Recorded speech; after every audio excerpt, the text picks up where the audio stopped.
अब हम योग की हिस्ट्री पर चलते हैं। योग का हिस्ट्री क्या कहता है, योग विज्ञान कहाँ से आया है। ठीक है, अब जो मैं यहाँ पॉइंट्स बताने चल रहा हूँ इसको आप ध्यान से आप लिख रहे होंगे, समझ रहे होंगे, ऐसा मैं मानता हूँ। पहला जो है हिस्ट्री ऑफ योग। योग जो ट्रेडिशन है यह कहाँ से आया, जब पहला पॉइंट मैंने बताया कि जैसे ही मानव जीवन आया, मानव जीवन आते ही हमेशा ही यह पहली कोशिश होती है कि हम अधिक से अधिक, जैसे हम लोगों ने हिस्ट्री वगैरह पढ़ा है इतिहास में कि पहले मानव आया, जब बारिश हुई तो ऊपर देखता था ऊपर कौन करा रहा है बारिश, ऊपर बारिश कौन करा रहा है, कौन आंधी लेकर आता है, कौन सूरज को निकालता है। यह जो इंक्वायरी होती है, जब अपनी चेतना को आप आगे लेकर चलते हैं, इसी को ही तो योग कहते हैं। अपने आप को आप एक्सपेंड कर रहे हैं, अपने आप को लिबरेट कर रहे हैं। तो जो एक्सपेंशन होता है वह योग ही है वास्तव में, जब आप कुछ और सोचते हैं। यह जो विद्या है ये तो तब आई है जब कोई धर्म ही नहीं होगा, कोई बिलीफ सिस्टम नहीं था। तो यही पहला पॉइंट है कि योग जो है तब से आया है जब से मानव सभ्यता या मानव जीवन ने इंक्वायरी शुरू की है। Yoga tradition have their origin parallel to dawn of civilization when human mind thought of initial spiritual inquiries much before religions or belief systems took place। तो ये धर्म वगैरह जो भी आप धर्म जानते हैं, आप जिस धर्म को बिलोंग करते हैं, आपके धर्म से आगे पहले ही योग आ चुका था। फिर नेक्स्ट पॉइंट वाइज मैं लिखा, ऑलमोस्ट आज से करीब 10,000 पहले, कहा जाता है 10,000 साल पहले तंत्र सिविलाइजेशन, जिसको आप तंत्र मंत्र कहते हैं, एक तंत्र सिविलाइजेशन है। इसके बारे में मैं बहुत डिटेल में नहीं जानता हूँ, लेकिन ऐसा शास्त्रों में मैंने पढ़ा हुआ है। तंत्र सिविलाइजेशन आज से 10,000 साल पहले एग्जिस्ट करता था, और इंडिया में नहीं था, बाहर भी सब जगह था। और तंत्र सिविलाइजेशन के बारे में जो बातें बताई जाती हैं, जो लिखी शास्त्रों में, वहाँ लोग ऐसे जैसे जिसको आज हम लोग योग समझते हैं ना, आज से 10,000 साल पहले भी ये सब अभ्यास में था। तो आप यह नहीं कह सकते हैं कि यह अभी आया है, योग पुरानी विद्या है। लेकिन हिस्टोरिकल एविडेंस कहाँ मिले हैं यह जानना महत्वपूर्ण है। इंडस वैली सिविलाइजेशन, सिंधु घाटी की सभ्यता या इंडस सरस्वती सिविलाइजेशन जिसको बोलते हैं, वहां पर खुदाई में बहुत सारी चीजें मिली। तो यह प्रश्न कोई आपसे पूछ सकता है कि योग का बताओ कहाँ पे कोई खुदाई में कोई चीज, सबसे पहला प्रमाण कहाँ मिला हिस्टोरिकल। बाकी चीज तो सिर्फ शब्द में है, अब तंत्र सिविलाइजेशन कहाँ था, ऊपर वाले 2 पॉइंट। लेकिन जो सही में खुदाई में जो चीजें मिली हैं, सिंधु घाटी सभ्यता की खुदाई में कुछ सील मिले हैं। सील मतलब मोहरे, स्टैंप जिसको बोलते हैं। वह स्टैंप में यह दिखाया, कुछ देवताओं की इमेज दिखाई है, कोई बैठ के योग अभ्यास कर रहा है। तो वो अलग अलग आसन में वहाँ मुद्राएं मिली हैं, और वो उनका जो एज निकाला गया है वो 2700 BC, मतलब जो क्रिश्चियन एरा है, ईसा मसीह के आने से भी लगभग 2700 साल पहले। तो यानी अभी जो चल रहा है, अगर अभी के पीरियड को हम उसमें जोड़ दें तो यानी तकरीबन 5,000 साल पुराना हम कह सकते हैं कि योग जो है तकरीबन 5,000 साल पुराना। तो ये हिस्टोरिकल, ये एविडेंस उपलब्ध है जिसमें कह सकते हैं। और फिर आगे चलते हैं, चूंकि योग की हिस्ट्री बात है, अगला जो एक पॉइंट है, मैंने बताया कि योग अभ्यास जो है तंत्र सिविलाइजेशन यानी जो 10,000 साल पुराना है, वहां पर भी यह उपलब्ध था। तो तंत्र सिविलाइजेशन में, तांत्रिक ट्रेडिशन में 2 महत्वपूर्ण ग्रंथ हैं, एक है तनोती और एक है त्रयती। यह नाम कभी लिख लें आपसे, ठीक है, इसको लिख लें कि ये तंत्र ट्रेडिशन के 2 महत्वपूर्ण ग्रंथ हैं, तनोती एंड त्रयती। तनोती का मतलब होता है, दोनों का आप कह सकते हैं, which means expansion and liberation, अपने आप को फैलाओ और मुक्त कर लो। तो तो तंत्र जो तंत्रा सिस्टम है, ये हिस्ट्री चूंकि हम डिस्कस, तो तंत्र डिस्कस, तंत्र मंत्र जिसको आप लोग आज कहते हैं वही तंत्र सिस्टम में बेसिक क्या था कि हर मनुष्य को पहले अपनी सीमाएं पहचाने और फिर अपने आप को एक्सपैंड करे और फिर अपने आप को मुक्त कर ले। यह तंत्र सिस्टम था, ऐसा वहां चलता था। और बताया, ये तो मैंने बताया 10,000 साल पुराना है जो हिस्टोरिकल एविडेंस 5,000, लेकिन इसके अलावा भी बहुत सारे रेफरेंसेस। तो जो आज की डेट में जो सबसे पुराना टेक्स्ट जो उपलब्ध है वो वेद कहा जाता है, ऋग्वेद कहा जाता है। ऋग्वेद में भी योग शब्द की, योग की व्याख्या या चर्चा की गई है। तो जो आज की डेट में जो भी ग्रंथ हैं, उपनिषद, भगवत गीता, इन सब में भी योग की चर्चा की गई है। लेकिन योग का जो फॉर्मल कहते हैं, सबसे पहले महर्षि पतंजलि जी आए। तो ऐसा नहीं कि महर्षि पतंजलि जी के आने से ही योग शुरू हुआ, उसके हजारों हजार साल पहले से ही योग चल रहा था। लेकिन महर्षि पतंजलि जी आए, उन्होंने लिखा उस बात को। उन महर्षि पतंजलि जी का सबसे बड़ा कंट्रीब्यूशन यही है, उन्होंने योग के ट्रेडिशंस को, योग की प्रैक्टिसेस को कोडिफाई किया।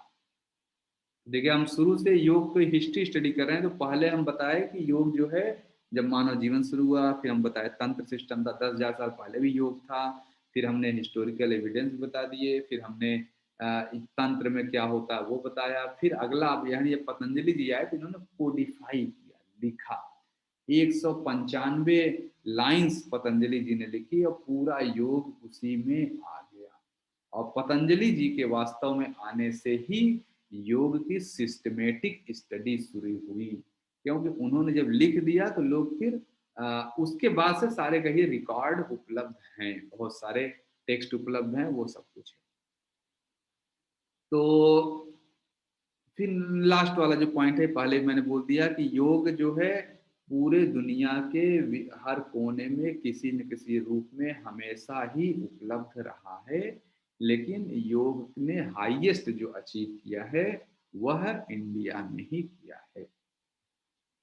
अब अगला पॉइंट है कि क्या कहते हैं, ये एक चीज हम मिसिंग है, मैं लिख लेता हूँ। दो पौराणिक कहानी, माइथोलॉजीज कह सकते हैं, यह हमें जानना जरूरी है। यह आपसे कोई पूछ भी सकता है कि योग को लेके क्या पौराणिक कहानी है। तो पहली चीज कहा जाता है, दो हैं, दोनों में बताता हूँ। एक भगवान शंकर थे। भगवान शंकर जी जो इम्बॉडीमेंट ऑफ स्पिरिचुअलिटी थी, सुपर कॉन्शियस, सुपर कॉन्शियस को रिप्रेजेंट करने के लिए, सुप्रीम कॉन्शियस को रिप्रेजेंट करने के लिए जो सत्ता है उसका नाम शिव है। और सुपर नॉलेज, जो सुप्रीम नॉलेज है, उसको रिप्रेजेंट करने जो सत्ता है उसका नाम है पार्वती। तो शिव और पार्वती दो लोग हैं, एक कॉन्शसनेस के मास्टर हैं, एक नॉलेज के मास्टर हैं। नॉलेज, विल और एक्शन, तीनों चीज के हो गया, ठीक है। यहाँ पे देखिए, नॉलेज, विल और एक्शन तीनों के मास्टर हैं। और भगवान शिव ने, कहा जाता है, सबसे पहले योग अभ्यास की चर्चा माता पार्वती से की। और माता पार्वती चूंकि संसार की माता है, जगत माता है, तो out of love, out of love और कंपेशन उन्होंने मानव मानव समाज के अंदर योग का अभ्यास कराया। तो उन्होंने सबसे पहले क्या किया, तंत्र मंत्र लोगों को सिखाए। तो कहा जाता है कि भगवान शिव से पहला जो माइथोलॉजी है, योग की जो विद्या है, सबसे पहले भगवान शिव ने पार्वती को दिया और फिर माता पार्वती ने तंत्र के सिस्टम में, तंत्र के तरीके से इस पूरी मानव सभ्यता को योग सिखाया। ये पहला है। दूसरी जो माइथोलॉजी है कि एक आदि योगी कोई थे। आदि योगी वास्तव में भगवान शिव को कहा जाता है। तो हिमालय में एक कांति सरोवर लेक थी, वहाँ पे आदि योगी जी ने योग का जो ज्ञान है सप्त ऋषियों को दिया। सात जो है ऋषि थे उनको दिया, और फिर वही 7 ऋषि पूरी दुनिया में फैल गए और उन्होंने योग को प्रचारित किया। उसमें जो भारत में या भारतीय महाद्वीप में कौन आए थे, वह ऋषि थे अगस्त, अगस्त मुनि। आप लोग नाम जानते हैं। तो ये 2 माइथोलॉजीज हैं योग के बारे में, यह आपको जानना चाहिए। शिव ने पार्वती को दिया, पार्वती जी ने पूरी दुनिया में फैलाया। फिर दूसरा है आदि योगी जी ने कांति सरोवर पे सप्तऋषियों को दिया। अब हम और आगे चलते हैं। तो ये हमने हिस्ट्री पे अब आगे। अब जो है पीरियाडिक क्लासिफिकेशन, ये बड़ा इंपॉर्टेंट टॉपिक है, बहुत ही कंट्रोवर्शियल। अलग अलग लोग अलग अलग तरह से क्या कहते हैं, योग को क्लासिफाई करके बैठे हुए। तो क्लासिफिकेशन का मतलब वो स्टडी कौन कैसे करता है। तो योग के जो पुस्तकें हैं, जो शास्त्र हैं, उसमें जब मैंने भी अभ्यास किया तो मैं देखा 3 तरह के क्लासिफिकेशन जगह जगह बताए गए हैं। ABC यहाँ लिखा हुआ है। तो लेकिन जो सी वाला है ये ज़्यादा फेमस है, तो मैंने सी का डिटेल लिखा है, बाकी को ऐसे ही सिर्फ एज लिख दिया। तो पहला है, जैसे मैंने बताया, पतंजलि जी के आने से ही योग जो है सिस्टमेटिक स्टडी शुरू हुई। तो जो शुरू के 2 क्लासिफिकेशन है पतंजलि जी पे बेस्ड हैं, कि प्री पतंजलि, पतंजलि पीरियड, फिर पोस्ट पतंजलि और मॉडर्न। तो पहले जो क्लासिफिकेशन है 500 year before Christian era, BCE जो लिखा है, बिफोर या BC जिसको बोलते हैं 500 BC। तो पतंजलि जी कहा जाता है कि 5, जब पतंजलि जी के आने के पहले का पीरियड है वो 500 BC के पहले का जो पीरियड प्री पतंजलि बोला गया। पतंजलि जी का जो पीरियड है 500 BC टू 400 BC या BCE जो आप लिखा हुआ है। पोस्ट पतंजलि, क्योंकि जब पतंजलि जी का जीवन काल, फिर पतंजलि जी के जाने के बाद 400 BC से 800 BC यह पोस्ट पतंजलि पीरियड है। मॉडर्न पीरियड कहा जाता है 800 क्रिश्चियन एरा। सॉरी, जो पोस्ट पतंजलि जी है 400 BC टू 800 AD, ये क्रिश्चियन एरा जिसको आप AD कहते हैं। और फिर 800 AD के बाद से अभी तक का मॉडर्न। तो ये पहला क्लासिफिकेशन है। मुझे जो लगता है कि हाँ, हो सकता है इंडिया में क्लासिफाई किया गया तो मॉडर्न, जो मॉडर्न पीरियड है वो लगता है इस्लाम से लिंक है। इस्लामिक इन्वेजन इसी समय इंडिया में हुए थे, जो अ, उधर से जो मुस्लिम अटैक जो कहे कहे आए। अच्छा, फिर अगला जो पॉइंट है बी क्लासिफिकेशन, ये भी वही है, pre Patanjali, Patanjali, post Patanjali, modern. इसमें टाइम अलग अलग कर दिया है कि 500 BC के पहले तो Patanjali period, sorry pre Patanjali. अब 500 से 800 के पीरियड को बोल दिया गया ये पतंजलि पीरियड है। और 800 के बाद, 800 से लेके 1800 AD तक यह पोस्ट पतंजलि। और मॉडर्न जो है 19th सेंचुरी के बाद, 19th सेंचुरी के बाद जो हुआ ये मॉडर्न है। और लास्ट वाला सी पे आते हैं, सी वाला थर्ड क्लासिफिकेशन है, यही बहुत ज़्यादा फेमस है, तो उसके बारे में मैंने यहाँ डिटेल में लिखा हुआ। तो सबसे पहला पीरियड जो है वैदिक पीरियड। वैदिक पीरियड मतलब वह पीरियड जब जो है हमारा समाज या मानव सभ्यता वेद के नॉलेज से भरी हुई थी। वेद मतलब ओल्डेस्ट टेक्स्ट है ये, ओल्डेस्ट एग्जिस्टिंग टेक्स्ट ऑफ योग है। और 4 तरह के वेद जो है, ऋग्वेद, सामवेद, यजुर्वेद, अथर्ववेद, ये आप सब लोग जानते हैं। ऋग्वेद जो था जिसमें ईश्वर की महिमा का बखान किया गया है, वो ब्रह्मन जो ब्रह्म है उसके बारे में व्याख्या की गई और उनके प्रेज गाए गए। तो ऋग्वेद, फिर आता है यजुर्वेद। यजुर्वेद में क्या था कि कैसे सैक्रिफाइसेस की जाए, बलिदान कैसे करें, यह समझिए, यह यजुर्वेद में था। सामवेद में जनरली चैंटिंग, कोई मंत्र कैसे चैंट करें, या music system, Indian music system वास्तव में सामवेद में है। अथर्ववेद में जो है मेडिकल साइंस है, मेडिसिन के बारे में बात की जाती है। तो कोट्स फॉर डेली लाइफ, तो ये जो शुरू का पीरियड था, मतलब जब हमारा समाज वेद के ज्ञान से भरा हुआ था, जिसमें अब मैं आगे बहुत डिटेल में चर्चा करूंगा कि कर्म कांड, उपासना कांड, सब कुछ था यहाँ पे। तो ये जो पीरियड था वो वेद का पीरियड है, इसको वैदिक पीरियड कहते हैं। फिर जैसे जैसे विकास शुरू हुआ, फिर आया उपनिषद का पीरियड। उपनिषद वाले पीरियड को हम प्री क्लासिकल पीरियड कहते हैं, ठीक है।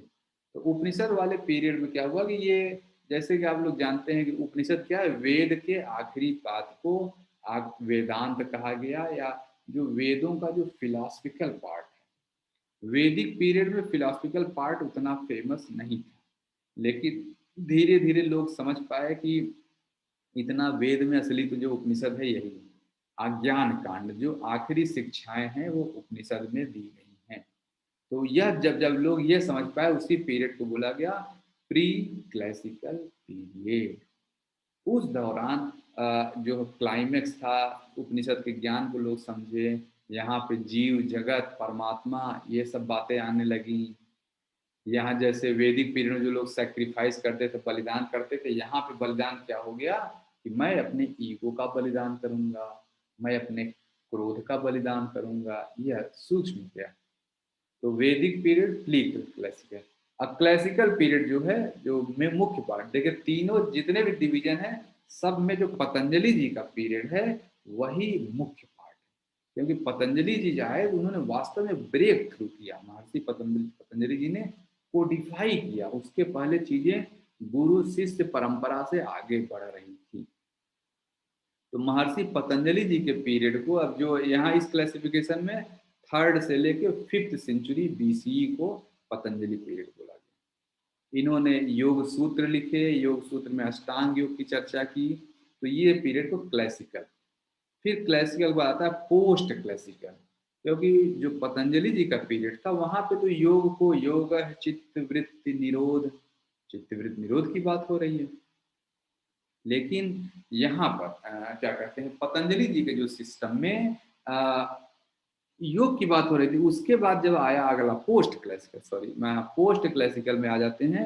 यहाँ पे लोग सोचे कि देखो मुझे मुक्ति नहीं होना है, बस मैं स्वस्थ रहूं, बस मैं स्वस्थ रहूं मस्त रहूं, वो पीरियड है पोस्ट क्लासिकल पीरियड। जो स्वस्थ रहना, physically mentally spiritually well being, social well being, economic well being, जो भी आप हर तरह का वेल बीइंग, यह जो वेल बीइंग आता है यह योग का सेकेंडरी एस्पेक्ट है। ये मैंने बताया कि ये प्राइमरी एस्पेक्ट तो कैवल्यम है, लेकिन यह जो पोस्ट क्लासिकल पीरियड में योग जो है सेकेंडरी ऑब्जेक्टिव की वजह से योग फेमस हुआ ज़्यादा। तो उस समय के जो जितने भी पोस्ट क्लासिकल पीरियड में योगी थे, यह लोग शारीरिक महत्व का ध्यान दें, लोग फिट रहें, बस इतना ही। तो इसी में हठ योग का सिस्टम आया। जो हठ योग आया यहीं पर आया। जो अब हठ योग क्या है मैं उसकी चर्चा आगे करूँगा, लेकिन आप ये जाने कि पहला वैदिक पीरियड, जब से वेद कर्मकांड वगैरह, फिर उपनिषद आ गया जिसमें ज्ञान की बातें लोग करने लगे। फिर तीसरा पतंजलि जी आए, उन्होंने लिख दिया पुस्तक। फिर चौथा आए जब शरीर को, शास्त्र तो यहाँ भी खूब लिखे गए पोस्ट क्लासिकल पीरियड में, लेकिन सारा चीज शरीर को फोकस करके, शरीर को बीमारियों को ठीक करके कैसे फिट रहें, इस पे सारा फोकस रहा। फिर पोस्ट क्लासिकल पीरियड के बाद मॉडर्न पीरियड आता है जो अभी का है, जिस पीरियड में हम सभी लोग हैं। मॉडर्न पीरियड इसमें कहाँ से कहा गया मॉडर्न पीरियड, मतलब जब विदेश में भी योग की चर्चाएं शुरू हो गई। जैसा मैंने बताया योग तो पूरी दुनिया पहले से था, लेकिन पीक इंडिया में है। और यह जो पीक इंडिया का जो नॉलेज है जब ये बाहर जाने लगा, तो इसके लिए मॉडर्न पीरियड स्वामी विवेकानंद जी के आने से कहा जाता है कि मॉडर्न पीरियड शुरू हुआ। फिर उसके बाद बहुत सारे योगी हुए। तो ये जो नाम है ये मैं नाम पढ़ देता हूँ, क्योंकि योग की पुस्तकों में इनके नाम है, तो आपको यह नाम याद होने चाहिए। कभी कोई आपसे पूछ ले कि बताइए टी कृष्णामाचारी जी उन्होंने कौन सा योग चलाया, इन्होंने अष्टांग योग चलाया था। शिवानंद जी हैं, स्वामी शिवानंद, इन्होंने शिवानंद योग चलाया, यूएस में बहुत फेमस है ये। बी के एस अयंगर, अयंगर योगा, कोई आपसे इनका नाम पूछ ले। श्री योगेंद्र जी द योग इंस्टीट्यूट है। Shri Shri Ravishankar art of living, Swami Ramdev Patanjali Yog Peeth, doctor H R. Nagendra यश वास्या, जग्गी वासुदेव जी ईसा फाउंडेशन। ये मॉडर्न पीरियड के लोग कहे जाते हैं कि हाँ ठीक है। और ये जो नाम है, जितने मैंने नाम लिए हैं, और भी आप नाम जोड़ सकते हैं, ये सारे नाम जो गवर्नमेंट के रिकॉर्ड्स में है, जो मॉडर्न योग प्रमोट कर रहे हैं, ऐसा तो इसलिए मैं ये सारे नाम ले रहा हूँ। आप इसमें और नाम जोड़ सकते, हो सकता है इसमें कोई आपको पसंद ना हो, वो आपकी अपनी इच्छा पर है, लेकिन जो गवर्नमेंट के रिकॉर्ड्स में ये सारे नाम हैं, इसलिए मैं ये ले रहा हूँ। तो इस तरह मैंने देखिए योग की हिस्ट्री भी बताया आपको, योग के पीरियड्स भी बताए। तो मुझे लग रहा है मैं ये पूरा आपको बता पाया, आप अच्छे से लिख रहे होंगे। जो भी नहीं लिख पा रहे हैं तो वीडियो को दोबारा देख लेंगे, लिखेंगे। हिस्ट्री ऑफ योग मैंने बताया, कैसे कैसे योग आया, पूरा आप समझ गए, कैसे क्लासिफाई किया गया, क्या माइथोलॉजी है, ये बता। अब अगला जो टॉपिक आता है, डिफरेंट टेक्स्ट। यह चीज थोड़ा इम्पोर्टेंट है, यह इसमें कुछ सूत्र वगैरह ये आपको याद है। योग के जैसे मैंने ऊपर बताया कि योग जो है वेद उपनिषद हर जगह लिखा हुआ कुछ अलग अलग तरीके से आपको मिल ही जाएगा।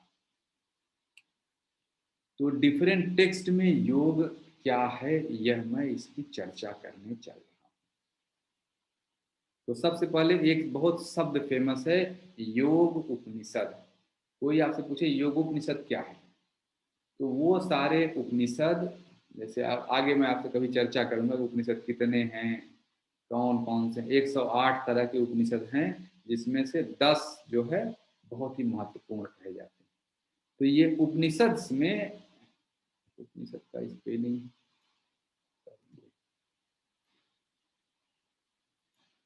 देखिए उपनिषद स्पेलिंग सही नहीं लिखा हुआ है, मैंने सही कर दिया, ठीक है। तो जो कौन, वो सारे उपनिषद जिसमें योग की चर्चा की गई है, उन्हीं सबको एक साथ मिला के योग उपनिषद बोलते हैं, ठीक है।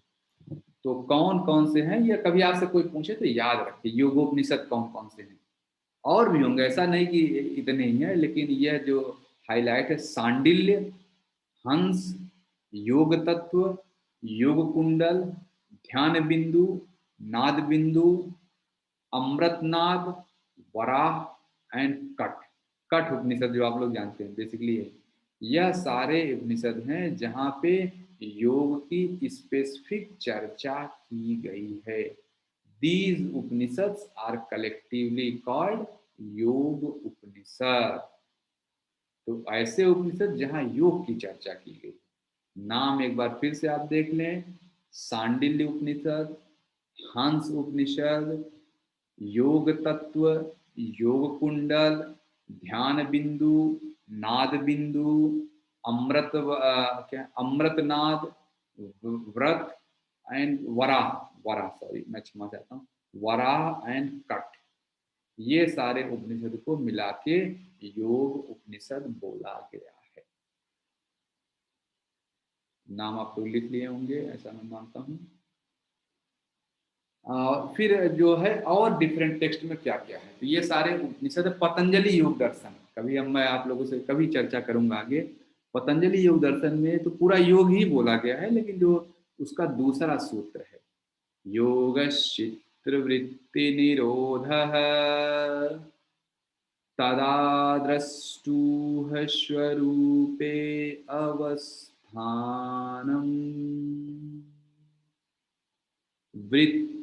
वृत्तिसारूप्यम् इति रत्रः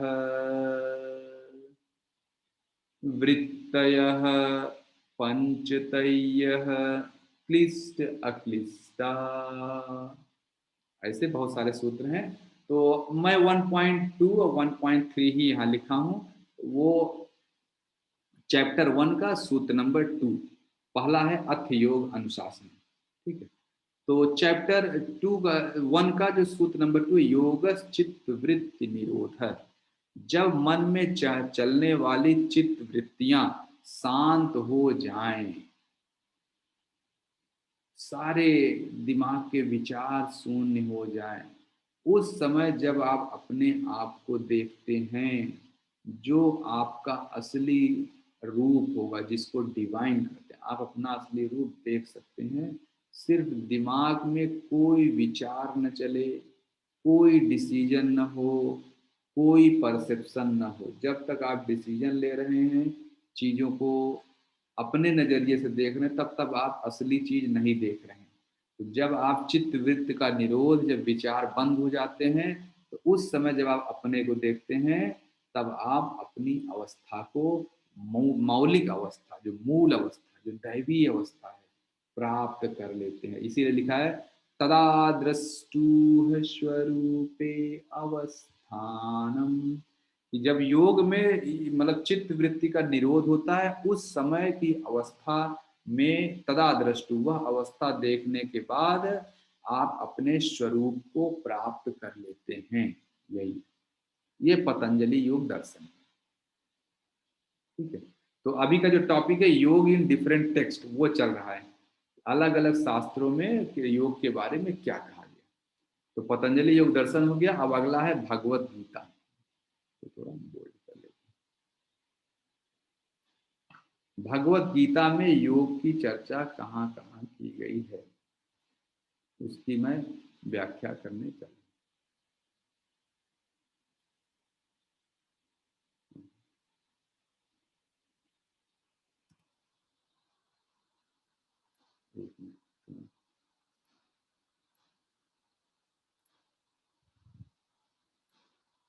ठीक है, भगवत गीता में आ जाते हैं। तो ऐसे मैं यहाँ तीन चार सूत्र बोल रहा हूँ, ऐसा ये नहीं कि यही तीन चार सूत्र हैं, ऐसा बिल्कुल भी न सोचें कि यही तीन चार सूत्र हैं। और भी सूत्र हैं, लेकिन ये तीन चार सूत्र जो मुझे समझ में आते हैं वो मैंने यहाँ लिखा, या जहाँ जो मैंने और कहीं देखा कि हाँ शास्त्रों में किसी किताबों में इन्हीं सब सूत्रों की चर्चा की। तो ये जो तीन चार सूत्र मैं बताने चला, ये आपको एकदम याद होने चाहिए, कंठस्थ में, कोई आपसे पूछे तो आप इसको बता पाए। तो यहाँ पे मैं पतंजलि योग दर्शन, भगवत गीता और कठ उपनिषद, तीन मैं यहाँ व्याख्या कर, तीनों में क्या क्या लिखा हुआ है, ये तीनों की चीजें आप याद कर लें। जितना जल्दी इसको याद किए रहेंगे, उतना ही आप अच्छे से समझ पाएंगे। तो ये पहला सूत्र जो है 2.47, यह मैं बता रहा हूँ।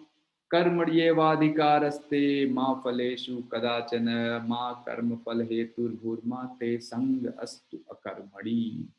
यह जो है कर्म योग को परिभाषित कर रहे हैं। यहाँ पे भगवान श्री कृष्ण अर्जुन को कर्म योग की शिक्षा दे रहे हैं कि हे अर्जुन, निष्काम भाव से अपने कर्म करो, फल की चिंता न करो। यहाँ देखिए नीचे जो इंग्लिश में लिखा हुआ है, you have a right to perform your prescribe duty. जो आपकी ड्यूटी है वो करना आपका अधिकार है, but you are not entitled to the fruits of your action. लेकिन आपको क्या फल आएगा, उस पे तुम्हारा अधिकार नहीं है। उस पे अपने कर्मों के हिसाब से, मेरी इच्छा, मेरी मतलब ईश्वर की इच्छा के हिसाब से तुम्हें फल मिलेगा। तो ईश्वर आपको वही फल देते हैं जो आपके लिए बेस्ट होता है। यह जान ले, ये नहीं कि जो है आपने आईएएस का एग्जाम दिया और फेल हो गए तो ईश्वर आपके लिए बुरा कर रहे हैं, ऐसा नहीं है। हो सकता है कि आपको कुछ और काम करना है, तो ईश्वर आपको क्यों आईएएस क्वालिफाई कराएंगे।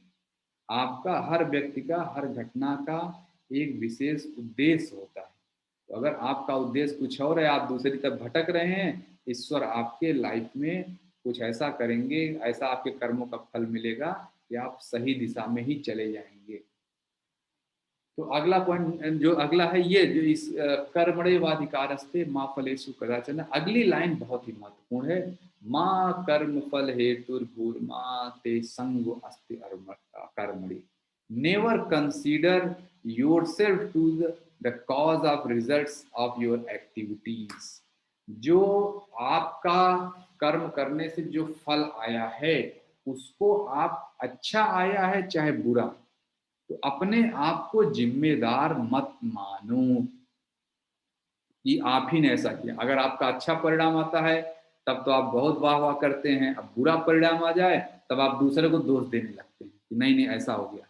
तो यहाँ भगवत गीता का है, या अच्छा परिणाम आए या बुरा, आप अपने आप को दोष न दो, क्योंकि अगर आपने अपने आप को दोष दिया तो फिर आप योग के ट्रेडिशन में कहाँ है, बहुत नीचे चले जाएंगे। और फिर अगला लाइन का nor be attach to inaction. अब ज्यादातर लोग यही होंगे कि अरे जब मुझे कुछ फल ही नहीं चिंता करना तो मैं काम ही क्यों करूं, क्यों मैं निष्काम भाव से काम करूं। तो यही अगले लाइन में बोल दिया गया, nor be attach to inaction. आपको निस्वार्थ भाव से काम करना है तो आपको इनएक्टिव होकर नहीं बैठ जाएंगे, आप सोचेंगे मेरा तो कोई फायदा ही नहीं। तो यह सूत्र सभी लोग याद करें, बहुत ही फेमस सूत्र है 2.47। कोई आपसे पूछे भगवत गीता में योग कहाँ है, एग्जाम में आ सकता है, आपको लिखने के लिए बोला जा सकता है कि लिख के दिखाइए ये सूत्र, तो आप लिखना भी आना चाहिए, बोलना भी आना चाहिए, इसका इंग्लिश मीनिंग हिंदी मीनिंग क्या है यह आपको आना चाहिए। कर्मणे वाधिकारस्ते माँ फलेषु कदाचन माँ कर्म फल हेतुर्भुर्मा ते संग अस्तु अकर्मणि। You have right to perform your duty. You have no right to claim the fruits of your action. And then ma karma, never consider yourself cause of results of your action, and do not get attached to inaction। यह हुआ। फिर अगला जो सूत्र है, ठीक है, ये सूत्र आपको याद करना है, ये मैं आपको बता रहा हूँ, याद कर लेना है।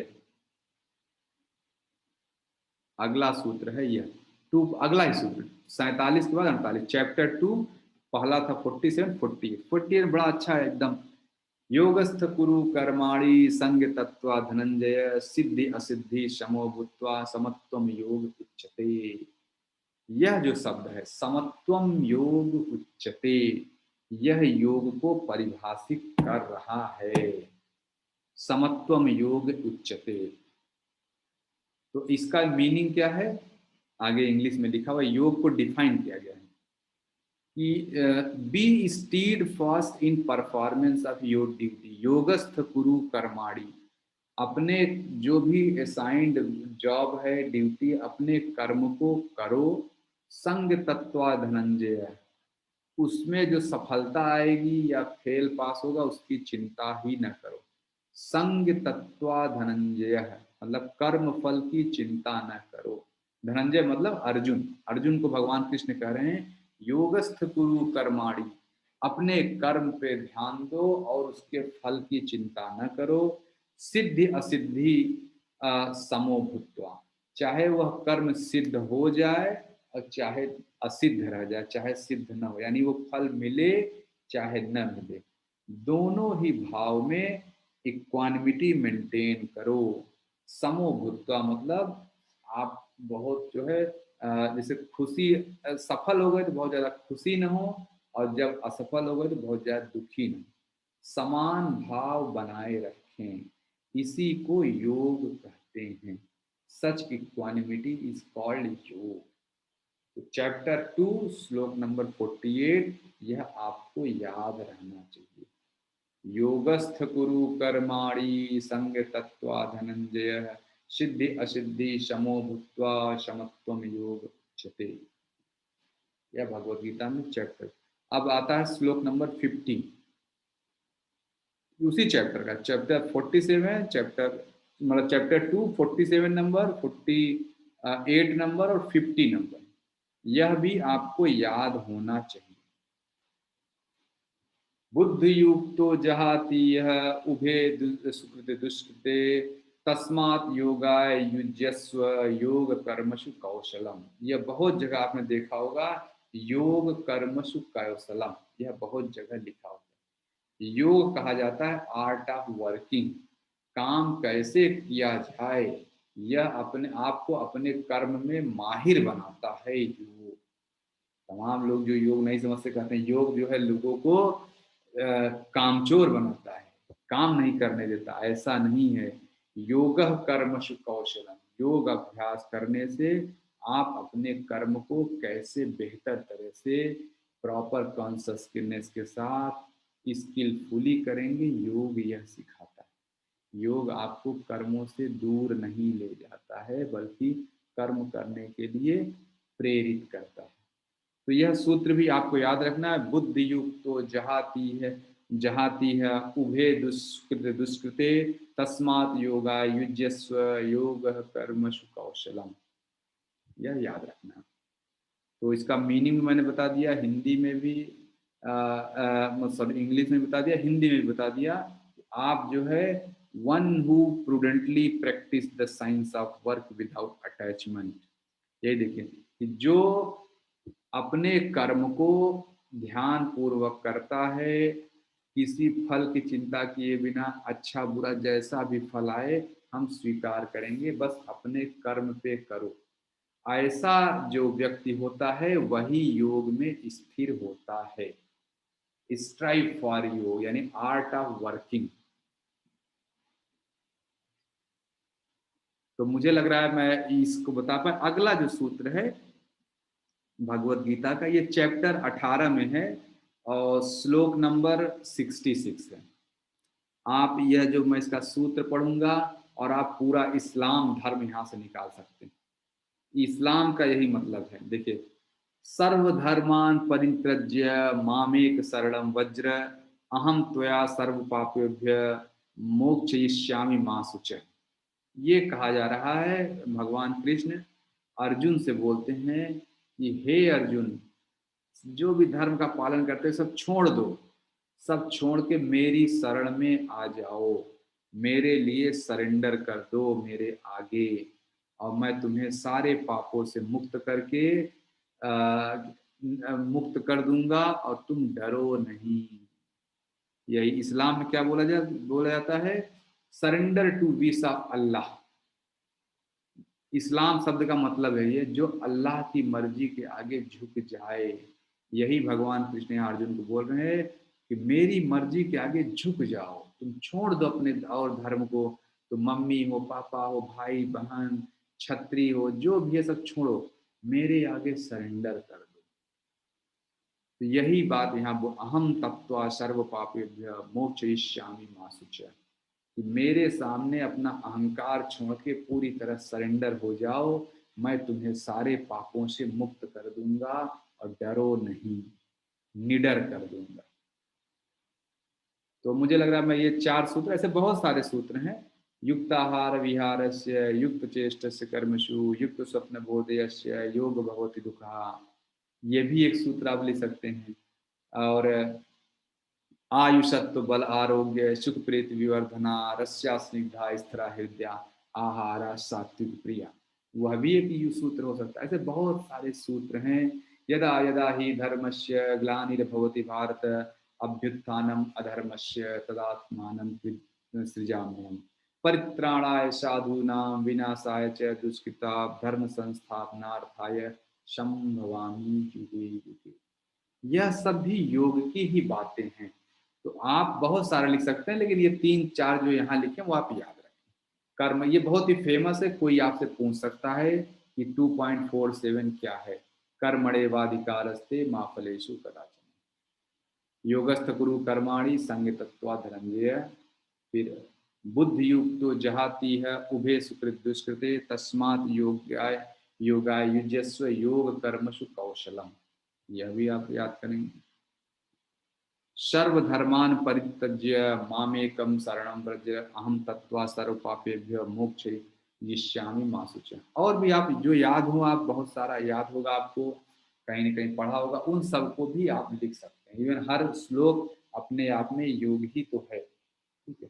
ध्यायतो विषया पुंसः संगतेषु उपजायते संगात संजयते कामः कामात् क्रोध अभिजायते क्रोधात् भवति सम्मोहः सम्मोहात् स्मृति विभ्रमः स्मृति भ्रंशात् बुद्धिनाशः बुद्धिनाशात् प्रणश्यन्ति। ऐसे बहुत सारे सूत्र आप याद कर सकते हैं। बता, तो ये 4 सूत्र है, मैं आपको बता रहा हूँ क्योंकि ये जो एग्जाम के लिए आप लोग यहाँ इकट्ठा हुए हैं, उनके टेक्स्ट में जो टेक्स्ट बुक्स हैं ऑफिशियल, उसमें ये सूत्र लिखे हुए हैं। इसलिए मैं आपको यहाँ वो बता रहा हूँ एग्जैक्टली।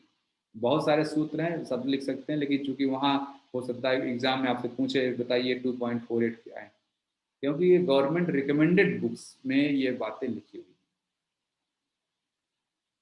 अब आता है कठ उपनिषद। कठ उपनिषद में देखिए हमारा टॉपिक क्या चल रहा है, योग in different text. Different text में योग क्या है इसकी हम चर्चा कर रहे हैं। तो कठ उपनिषद में क्या बोला गया है, देखिए कठ उपनिषद, कठोपनिषद तो ठीक है, यहाँ पे कठ उपनिषद UTA, ठीक है। अब हम तीन चार सूत्र हैं, ऐसा नहीं कि यही तीन चार हैं, अब बहुत सारे हैं। कठ उपनिषद की तो कभी डिटेल में हम चर्चा करेंगे, तो आप देखेंगे कठ उपनिषद पूरा योग से भरा हुआ है। स्वामी विवेकानंद जी को कठ उपनिषद बहुत पसंद था। आज भी जब स्वामी जी का जो उनके बर्थडे के दिन, डेथ के दिन बेल्लूर मठ में उस कमरे में कठ उपनिषद का चैंटिंग होता है। तो बहुत ही फेमस उपनिषद है ये, हमेशा नाम याद रखें। इसी कठ उपनिषद में नचिकेता जी के बारे में बताया गया, 8 साल का छोटा सा बच्चा कैसे योग अभ्यास की बात करता है। तो जो कठ उपनिषद की पुस्तक है, कठ जैसे हम लोग नॉर्मल पुस्तक पढ़ते हैं चैप्टर 1, चैप्टर 2, चैप्टर 3, कठ उपनिषद में चैप्टर्स को वल्ली के नाम से बोला गया है। तो जो चैप्टर 2 यानी सेकेंड वल्ली का 12वां सूत्र यहाँ 3 4, ठीक है, 12वां सूत्र है फर्स्ट चैप्टर का चौथी वल्ली का पहला, और इधर छठवीं वल्ली का 11वां मंत्र। यह तीन जो सूत्र हैं यह वास्तव में योग की चर्चा करते हैं। और भी है, जैसे और इसमें नहीं लिखा है। अब एक सूत्र है मुझे जो याद आ रहा है, न जायते म्रियते वा कदाचित नयम भूत्वा, देखिए मैं भूल रहा हूँ शायद, नयम भूत्वा, लास्ट वाला लाइन भूल रहा हूँ, 4 लाइन का है। तो बड़ा ही अच्छा, न सूर्यम न चंद्र तारकम, ऐसे बहुत सारे सूत्र हैं। पूरा पतंजलि सॉरी कठ उपनिषद योग से भरा हुआ है। ये सब मैं आगे चर्चाएं कभी आपसे करूंगा।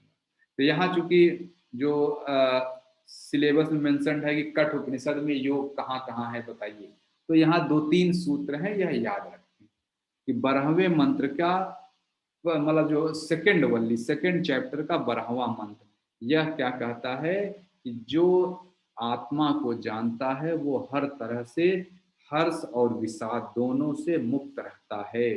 ही बिकेम लिबरेटेड सोल, वह मुक्त आत्मा हो जाता है। तो इसलिए आत्म तत्व को हमें जानना है, इस ब्रह्म विद्या को हमें समझना है, ठीक है। अध्यात्म योगाधिगमेन देवम मत्वा धीरो हर्ष शोको जहाति। तो ये मैं डिटेल में इन सब सूत्र आगे आएंगे और भी आएंगे, आप चिंता न करें। फिर सेकंड जो है फर्स्ट मंत्र फोर्थ वल्ली, तो ये चीजें कम से कम हाईलाइट किए रहे कि कहाँ कहाँ मेंशन्ड है। पहला 12वां मंत्र ऑफ दूसरा चैप्टर, फिर फर्स्ट मंत्र ऑफ फोर्थ वल्ली। इसमें क्या बोला गया है कि इसमें वो है परान चिखाने व्यतीर्ण स्वयं, बहुत ही फेमस लाइन है। इसका यह मतलब है कि जो ईश्वर ने हमारे शरीर में इंद्रियां बनाई हैं, इंद्रियां हमें बाहर देखने वाली हैं। ज्यादातर लोग इन आंख नाक कान मुंह से बाहर ही इंटरेक्ट करते रहते हैं। इसमें बोला गया है कश्चित धीरा, कोई एक वीर व्यक्ति ही इन इंद्रियों को अंदर की तरफ मोड़कर अपने मौलिक स्वरूप को देखता है। जिस दिन आपकी पांचों इंद्रियां अंदर की तरफ मुड़ जाएंगी, चित्त वृत्त निरोध हो जाएगा और आप अपने मौलिक स्वरूप को देख पाएंगे। इसी बात को पतंजलि योग दर्शन में योगस चित्त वृत्त निरोध बोला गया। तो अपनी इंद्रियों को कंट्रोल कर लेना, यह कठोपनिषद में। फिर अगला आता है छठवां 11 मंत्र ऑफ सिक्स्थ वल्ली, छठवें चैप्टर में। इसमें क्या कहा जा रहा है कि अपने इंद्रियों को जो कंट्रोल कर ले, इसको अप्रमत्ता बोलते हैं। और वो जो जिसकी इंद्रियां जिसके कंट्रोल में है, वह जीवन मरण के बंधन से मुक्त है। तो यह 3 जगह, तो देखिए मैंने पतंजलि योग दर्शन में योग के बारे में बता दिया, भगवत गीता के बारे में बता दिया और कठोपनिषद। यह 3 जगहों पे योग के बारे में क्या लिखा गया है। ये जो सूत्र हैं यह आपको याद होने चाहिए। भगवत गीता के जो मैंने सूत्र बताए, और मैं ये भी कह रहा हूँ जरूरी नहीं कि आप इतने ही याद करें, लेकिन मैं जो इतना भगवत गीता का सूत्र बता रहा हूँ वो स्टैंडर्ड जगहों पे मेंशन्ड है इन चीजों के बारे में, इसलिए कोई आपसे पूछ सकता है, इसलिए आप याद रखें इसको। तो पतंजलि योग दर्शन, भगवत गीता और फिर कठोपनिषद।